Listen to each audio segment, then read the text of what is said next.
ಅಭಿಷೇಕ್ ಶರ್ಮಾ ಭಾರತದ new sensation rising superstar. ಈತ ಆಡಿರೋದು ಕೇವಲ 37 ಮ್ಯಾಚ್ಗಳು, ಆದರೆ ಮಾಡಿರೋ ಇಂಪ್ಯಾಕ್ಟ್ ಅಷ್ಟಿಷ್ಟಲ್ಲ. ತನ್ನ ಅಬ್ಬರದ ಬ್ಯಾಟಿಂಗ್ ಮೂಲಕ ಇಡೀ ಕ್ರಿಕೆಟ್ ಜಗತ್ತನ್ನೇ ನಿಬ್ಬೆರಗಾಗುವಂತೆ ಮಾಡಿದ್ದಾನೆ. ಈತನ ವಯಸ್ಸು ಕೇವಲ 25, ಆದರೆ ಇಷ್ಟು ಸಣ್ಣ ವಯಸ್ಸಿನಲ್ಲಿ ವಿಶ್ವ ಟಿ20 ರ್ಯಾಂಕಿಂಗ್ನಲ್ಲಿ ನಂಬರ್ 1 ಬ್ಯಾಟರ್ ಪಟ್ಟ. ಈತ ಬ್ಯಾಟಿಂಗ್ಗೆ ಬಂದರೆ ಎದುರಾಳಿ ಬೌಲರ್ಗಳ ಎದೆಯಲ್ಲಿ ನಡುಕ ಶುರುವಾಗುತ್ತೆ. ಬ್ಯಾಟಿಂಗ್ಗೆ ಬಂದ ಮೊದಲ ಬಾಲ್ನಿಂದ ಕೊನೆಯ ಬಾಲ್ವರೆಗೂ 6, 4 ಚೆಚ್ಚೋದೇ ನನ್ನ ಕೆಲಸ ಅಂತ ಬ್ಯಾಟಿಂಗ್ ಮಾಡೋದೇ ಅಭಿಷೇಕನ ಧ್ಯೇಯವಾಕ್ಯ. ಅಭಿಷೇಕ್ ಶರ್ಮಾ ಬ್ಯಾಟಿಂಗ್ ಮಾಡ್ತಿದ್ರೆ ರನ್ಗಳ ಅಭಿಷೇಕನೇ ಗ್ರೌಂಡ್ನಲ್ಲಿ ಹರಿಯುತ್ತೆ. ಅಭಿಷೇಕ್ ಆಡೋ ಹೆಚ್ಚಿನ ಪಂದ್ಯಗಳು 200 ಸ್ಟ್ರೈಕ್ ರೇಟ್ರ ಸಾಲಿನಲ್ಲೇ ಇರ್ತವೆ. ಆಡಿರೋ 37 ಮ್ಯಾಚ್ಗಳ ಪೈಕಿ 36 ಇನ್ನಿಂಗ್ಸ್ನಲ್ಲಿ ಬ್ಯಾಟ್ ಬೀಸಿದ ಅಭಿಷೇಕ್ ಇಲ್ಲಿಯವರೆಗೂ 2 ಶತಕ, 8 ಅರ್ಧ ಶತಕ ಸಿಡಿಸಿರುವ ಮೂಲಕ ವಿಶ್ವ ಟಿ20ಯ ರಾಜ್ಯಭಾರ ನಡೆಸುತ್ತಿದ್ದಾರೆ. ಅಷ್ಟಕ್ಕೂ ಯಾರು ಈ ಅಭಿಷೇಕ್ ಶರ್ಮಾ? ಎದುರಾಳಿ ಬೌಲರ್ಗಳ ಬೆಂಡೆತ್ತೋದರ ಹಿಂದಿನ ಗುಟ್ಟೇನು? ಎಲ್ಲವನ್ನೂ ಕೂಲಂಕುಷವಾಗಿ ನೋಡ್ತಾ ಹೋಗೋಣ ಬನ್ನಿ.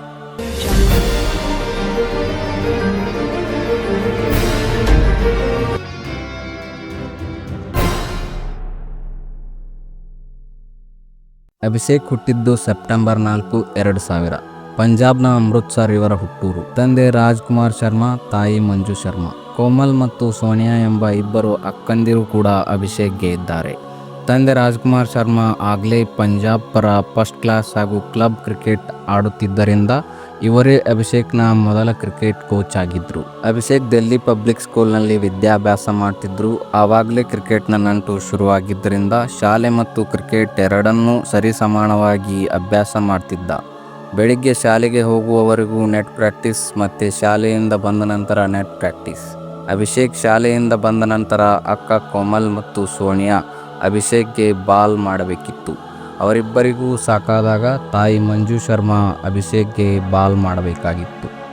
ಒಟ್ಟಾರೆಯಾಗಿ ಅಭಿಷೇಕ್ ನಿರಂತರ ಬ್ಯಾಟ್ ಮಾಡಬೇಕೆನ್ನುವುದು ರಾಜ್ಕುಮಾರ್ ಶರ್ಮಾ ನಿರ್ಣಯವಾಗಿತ್ತು. ತಂದೆ ರಾಜ್ಕುಮಾರ್ ಶರ್ಮಾ ಇವರಿಗೆ ಸ್ಥಳೀಯ ಕ್ಲಬ್ನಲ್ಲಿ ಮೊದಲ ಹಂತದ ತರಬೇತಿಯನ್ನು ನೀಡ್ತಿದ್ರು. 2015-16ರಲ್ಲಿ ವಿಜಯ್ ಮರ್ಚೆಂಟ್ ಟ್ರೋಫಿಯಲ್ಲಿ ಆಡಲು ಅವಕಾಶ ಪಡೆದಿದ್ದ ಅಭಿಷೇಕ್ 100ಕ್ಕೂ ಹೆಚ್ಚಿನ ಸರಾಸರಿಯಲ್ಲಿ 1200ಕ್ಕೂ ಅಧಿಕ ರನ್ ಸಿಡಿಸಿ ಎಲ್ಲರ ಹುಬ್ಬೇರಿಸುವಂತೆ ಮಾಡಿದ್ರು. ಇದು ಕೇವಲ 8 ಪಂದ್ಯಗಳಲ್ಲಿ ಅನ್ನೋದು ಅಚ್ಚರಿಯ ವಿಷಯವಾಗಿತ್ತು. ಅಭಿಷೇಕ್ನ ಈ ಪ್ರತಿಭೆ ಕ್ರಿಕೆಟ್ ಪಂಡಿತರ ಕಣ್ಣಿಗೂ ಬಿತ್ತು. 10ನೇ ವಯಸ್ಸಿಗೆ ಪಂಜಾಬ್ ಅಂಡರ್ 14 ತಂಡದಲ್ಲಿ ಸ್ಥಾನ ದೊರಕಿತು. ಜೊತೆಗಾರನಾಗಿ ಸಿಕ್ಕ ಗಿಲ್. ಹೌದು, ಪಂಜಾಬ್ ಪರವಾಗಿ ಅಂಡರ್ 12, ಅಂಡರ್ 14, ಅಂಡರ್ 16 ತಂಡದಲ್ಲಿ ಆರಂಭಿಕರಾಗಿ ಗಿಲ್ ಮತ್ತು ಅಭಿಷೇಕ್ ಬ್ಯಾಟಿಂಗ್ಗೆ ಇಳಿತಿದ್ರು. ಇದು ಪಂಜಾಬ್ ಕ್ರಿಕೆಟ್ ಫ್ಯೂಚರನ್ನೇ ಬದಲಾಯಿಸಿತು. ನಮಗೆಲ್ಲ ಅಭಿಷೇಕ್ ಶರ್ಮಾ ಕೇವಲ ಬ್ಯಾಟರ್ ಆಗಿ ಮಾತ್ರ ಗೊತ್ತು, ಆದರೆ Abhishek left hand spin bowler ಕೂಡ ಹೌದು. ಅಭಿಷೇಕ್ ಶರ್ಮಾಗೆ ಭಾರತದ ಅಂಡರ್ 19 ಟೀಮ್ಗೆ ಆಡೋ ಅವಕಾಶ ಸಿಕ್ತು. ಅಷ್ಟೇ ಅಲ್ಲದೆ 2017ರಲ್ಲಿ ಅಂಡರ್ 19 ಏಷ್ಯಾ ಕಪ್ಗೆ ನಾಯಕ ಜವಾಬ್ದಾರಿಯನ್ನು ಕೊಡಲಾಯಿತು. ಅಲ್ಲಿಂದ ಅಭಿಷೇಕ್ ತಿರುಗಿ ನೋಡಿದ್ದೇ ಇಲ್ಲ. ಇವರ ನಾಯಕತ್ವದ ಅಂಡರ್ 19 ಏಷ್ಯಾ ಕಪ್ ಗೆದ್ದರು. 2018ರಲ್ಲಿ ಅಂಡರ್ 19 ಟೀಮ್ ವರ್ಲ್ಡ್ ಕಪ್ ಗೆಲ್ಲೋಕೆ ಕಾರಣರಾದರು. ಅದೇ ಹಂತದಲ್ಲಿ 18ನೇ ವಯಸ್ಸಿಗೆ ಪಂಜಾಬ್ನ ಪರವಾಗಿ ರಣಜಿ ಟೂರ್ನಿಯನ್ನು ಕೂಡ ಆಡಿಬಿಟ್ರು. ಅಲ್ಲಿ ಕೂಡ ರನ್ಗಳ ಅಭಿಷೇಕ ಹರಿಸಿದ್ರು. ಇಲ್ಲಿನ ಇವರ ಆಟವನ್ನು ಕಂಡು IPLನಲ್ಲಿ ಹಲವಾರು ಫ್ರಾಂಚೈಸಿಗಳು ಖರೀದಿಗೆ ಮುಂದೆ ಬಂದವು. 2018 ಜನವರಿಯಲ್ಲಿ ನಡೆದ IPL ಬಿಡ್ಡಿಂಗ್ನಲ್ಲಿ ಯುವ ಆಟಗಾರರಿಗೆ ಮಣೆ ಹಾಕಿ ಹೊಸ ತಂಡವನ್ನು ಕಟ್ಟೋಕೆ ಬಯಸಿದ್ದ ಫ್ರಾಂಚೈಸಿ ಡೆಲ್ಲಿ ಡೇರ್ ಡೆವಿಲ್ಸ್. ಇದೇ ಹಂತದಲ್ಲಿ 2017-18ರ ನಡುವೆ ಡೆಲ್ಲಿ ಡೇರ್ ಡೆವಿಲ್ಸ್ ತಂಡ ಪೃಥ್ವಿ ಶಾ, ರಿಷಬ್ ಪಂತ್ರಂತಹ ಸಾಲು ಅಂಡರ್ 19 ಆಟಗಾರರಿಗೆ ಮಣೆ ಹಾಕಿತ್ತು. ಬರೋಬ್ಬರಿ 55 ಲಕ್ಷ ಕೊಟ್ಟು ಡೇರ್ ಡೆವಿಲ್ಸ್ ತಂಡ ಇವರನ್ನು ಖರೀದಿ ಮಾಡಿತ್ತು. ಇವರಿಗೆ ಹಣಕ್ಕಿಂತ ಹೆಚ್ಚಾಗಿ ದೊಡ್ಡ ಆಟಗಾರರೊಂದಿಗೆ ಮಾತನಾಡುವ ಅವಕಾಶ ಸಿಕ್ಕಿತ್ತಲ್ಲ ಎಂಬುದು ಅತಿ ಹೆಚ್ಚು ಖುಷಿ ತಂದಿತ್ತು. ಅದೇ ವರ್ಷ ಸೀಸನ್ ಕೊನೆಯ ಹಂತದಲ್ಲಿ ನೇರ ಪ್ಲೇಯಿಂಗ್ 11ನಲ್ಲಿ ಸ್ಥಾನ ಪಡೆದಿದ್ರು. ಆಡಿದ ಮೊದಲ ಪಂದ್ಯದಲ್ಲೇ RCB ವಿರುದ್ಧ 19 ಬಾಲ್ನಲ್ಲಿ 46 ರನ್ ಸಿಡಿಸಿ ತಾವು ಏನು ಎಂಬುದನ್ನು ಪ್ರೂವ್ ಮಾಡಿದ್ರು. ಟೀಮ್ ಸೌತಿಯಂತಹ ದಿಗ್ಗಜ ಬೌಲರ್ಗೆ ಬ್ಯಾಕ್ ಟು ಬ್ಯಾಕ್ 6-4 ಹೊಡೆದು ಎಲ್ಲರ ಗಮನ ಸೆಳೆದಿದ್ರು. ಹೀಗೆ IPLನಲ್ಲಿ ಆಡಿದ ಮೊದಲ ಸೀಸನ್ನಲ್ಲಿಯೇ ತಮ್ಮ ಛಾಪು ಮೂಡಿಸಿದ್ರು. ಎಷ್ಟರ ಮಟ್ಟಿಗೆ ಅಂದರೆ SRH ತಂಡ ಶಿಖರ್ ಧವನ್ರನ್ನ ಬಿಟ್ಟು ಡೆಲ್ಲಿಯಿಂದ ಇವರನ್ನ ಟ್ರೇಡ್ ಮಾಡಿಕೊಳ್ಳುವಷ್ಟು. ಆದರೆ ಜೀವನದಲ್ಲಿ ಯಾವಾಗಲೂ ಯಶಸ್ಸನ್ನೇ ಕಾಣೋಕೆ ಆಗೋದಿಲ್ವಲ್ಲ. ಹಾಗೆ ಅಭಿಷೇಕ್ಗೂ ಕೂಡ ಆತನ ಫಾರ್ಮ್ ಕೈಕೊಟ್ಟು 3-4 ವರ್ಷ IPL ಹಾಗೂ ಡೊಮೆಸ್ಟಿಕ್ನಲ್ಲಿ ಸ್ಕೋರ್ ಮಾಡೋಕ್ಕೆ ಆಗಲಿಲ್ಲ. ಕೆಲವೊಂದು ಬಾರಿ ಅವಕಾಶಗಳು ಸಿಗಲಿಲ್ಲ. ಸಿಕ್ಕಾಗ ಸಾಬೀತುಪಡಿಸೋಕ್ಕೂ ಆಗಲಿಲ್ಲ. ಸಾಲದಕ್ಕೆ ಲಾಕ್ಡೌನ್ ಕೂಡ ಆಯಿತು.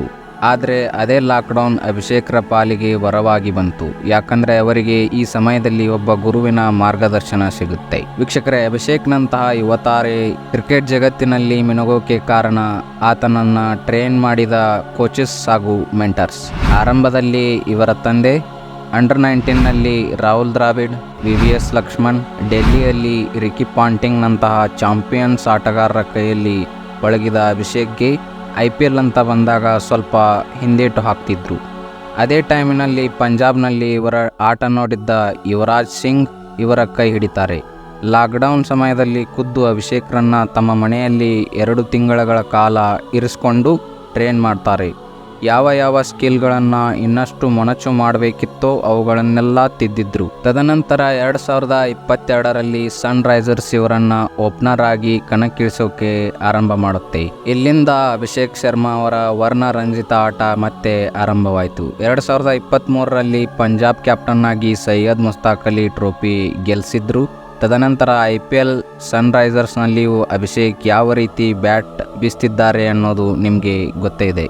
ಟ್ರಾವಿಸ್ ಹೆಡ್ ಜೊತೆಯಾಗಿ ಓಪನರ್ ಆಗಿ ಕಣಕ್ಕಿಳಿದು T20 ಮಾದರಿಯ ಅವತಾರವನ್ನೇ ಬದಲಾಯಿಸಿ ಬಿಟ್ಟಿದ್ದಾರೆ. ಒಂದೇ ಸೀಸನ್ನಲ್ಲಿ 2 ಬಾರಿ IPL ಅತ್ಯಧಿಕ ಮೊತ್ತವನ್ನು ದಾಖಲಿಸಿದ್ದಾರೆ. SRHನಲ್ಲಿ ಆಡಿದ ಈ ವಿಸ್ಫೋಟಕ ಆಟ ಟೀಮ್ ಇಂಡಿಯಾ ಬಾಗಿಲನ್ನು 100ಕ್ಕೆ 100 ಓಪನ್ ಮಾಡಲೇಬೇಕು ಎಂಬುದನ್ನು ಮನದಟ್ಟು ಮಾಡಿದ್ರು. 2024ರಲ್ಲಿ ಭಾರತ ಜಿಂಬಾಬ್ವೆ ಪ್ರವಾಸ ಕೈಗೊಂಡಾಗ ಅಭಿಷೇಕ್ಗೆ ಟೀಮ್ನಲ್ಲಿ ಸ್ಥಾನ ಸಿಕ್ತು. ಶುಭ್ಮನ್ ಗಿಲ್ ಕ್ಯಾಪ್ಟನ್ಸಿಯಲ್ಲಿ ಅಭಿಷೇಕ್ ಓಪನರ್ ಆಗಿ ಕಣಕ್ಕಿಳಿದ್ರು. ಆದರೆ ಇಂಟರ್ನ್ಯಾಷನಲ್ ಮೊದಲ ಪಂದ್ಯದಲ್ಲಿಯೇ ಮೊದಲ ಬಾಲ್ನಲ್ಲಿ 6 ಹೊಡೆಯೋಕ್ಕೆ ಹೋಗಿ ಡಕ್ಔಟ್ ಆಗಿದ್ದರು. ಆದರೆ ಇದರಿಂದ ಧೃತಿಗೆಡದೆ ಮುಂದಿನ ಪಂದ್ಯದಲ್ಲೇ ಸೆಂಚುರಿ ಸಿಡಿಸಿ ತಾವೇನು ಎಂಬುದನ್ನು ಪ್ರೂವ್ ಮಾಡಿದ್ರು. ತದನಂತರ 2025ರ ಇಂಗ್ಲೆಂಡ್ ವಿರುದ್ಧದ ಪಂದ್ಯದಲ್ಲಿ ಭಾರತದ ಪರ second fastest T20 international century ಸಿಡಿಸಿ ಅಬ್ಬರಿಸಿದ್ರು. ಪ್ರಸ್ತುತ ಭಾರತದ T20 ಟೀಮ್ನಲ್ಲಿ ತಮ್ಮ ಸ್ಥಾನವನ್ನು ಭದ್ರ ಬುನಾದಿ ಹಾಕಿ ಇಟ್ಟುಕೊಂಡಿದ್ದಾರೆ. ಇವರ ಈ ಆಟ ನೋಡ್ತಿದ್ರೆ ಸೆಹ್ವಾಗ್ ಅವರೇ ನೆನಪಾಗ್ತಾರೆ ಅಂತಿದ್ದಾರೆ ನೆಟ್ಟಿಗರು. ಅಭಿಷೇಕ್ ಸಿಡಿದ ಬಹುತೇಕ ಮ್ಯಾಚ್ ಟೀಮ್ ಇಂಡಿಯಾ ಸೋತೇ ಇಲ್ಲ. ಹಾಗೆ ಇವರ ಸಿಡಿದ ಪ್ರತಿ ಬಾರಿಯೂ ಟೀಮ್ ಇಂಡಿಯಾ 200ಕ್ಕೂ ಅಧಿಕ ರನ್ಸ್ಗಳನ್ನು ಕಲೆ ಹಾಕ್ತಾ ಬಂದಿದೆ. ಪ್ರತಿಭೆ ಆರಂಭಕ್ಕೆ ತಂದರೆ ಪರಿಶ್ರಮ ಶಿಖರಕ್ಕೆ ತರುತ್ತದೆ. ಯಶಸ್ಸಿನ ಹಿಂದೆ ಸೋಲುಗಳು ಇದ್ದೇ ಇರುತ್ತವೆ. ಆದರೆ ಅದಾವುದಕ್ಕೂ ತಲೆ ಕೊಡದೆ ಪ್ರತಿ ಸೋಲನ್ನು ಪಾಠವಾಗಿ ತೆಗೆದುಕೊಂಡು ಮುನ್ನುಗ್ಗಿದರೆ ಯಶಸ್ಸು ಕಟ್ಟಿಟ್ಟ ಬುತ್ತಿ. ಪ್ರತಿಭೆ ಇದ್ದರೆ ಸಾಕಾಗಲ್ಲ, ಶ್ರಮ ಬೇಕು. ಸೋಲು ಬಂದಾಗಲೂ ನಿಲ್ಲದೆ ಮುಂದೆ ಸಾಗಬೇಕು ಎಂಬುದು ಅಭಿಷೇಕ್ ಶರ್ಮಾರ ವಿಷಯದಲ್ಲಿ ತಿಳಿದು ಬರುತ್ತದೆ. ನಿಮಗೆ ಈ ವಿಡಿಯೋ ಇಷ್ಟ ಆಗಿದ್ದರೆ ಕೆಳಗಡೆ ಕಮೆಂಟ್ ಬಾಕ್ಸ್ನಲ್ಲಿ ಅಭಿಷೇಕ್ ಶರ್ಮಾ ಅಂತ ಕಮೆಂಟ್ ಮಾಡಿ. ಇನ್ನಷ್ಟು ಆಸಕ್ತಿಕರ ವಿಷಯಗಳೊಂದಿಗೆ ಮತ್ತೆ ಸಿಗೋಣ. ಧನ್ಯವಾದ.